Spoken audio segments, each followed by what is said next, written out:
E se você quiser ajudar as vítimas das chuvas em Minas, a repórter Carol Escaciotti chega com uma campanha que todo mundo pode participar. Veja só.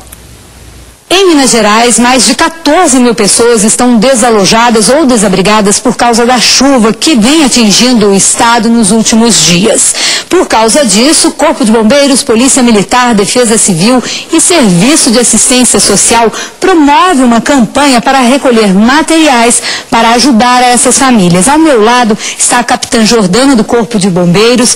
Capitã, a gente vê aqui a doação de muitas roupas, sapatos, importante isso, mas existem outras prioridades. Com certeza, a população tem nos ajudado e muito com as doações e a gente pede nesse momento para priorizar alguns itens de primeira necessidade, que seriam a questão da higiene pessoal, com escova de dente, shampoo, sabonete, a questão do material de limpeza, água sanitária, o cloro, que vão auxiliar na limpeza dessas residências que foram afetadas, pelas águas das chuvas. E além disso, fralda descartável também é muito bem-vinda, cobertores e colchões. Esse material para poder ser repassado para a população que foi afetada. Inclusive o leite em pó também nos auxilia e muito. As unidades do Corpo de Bombeiros em todo o estado, capital, interior, está preparada para receber essas doações.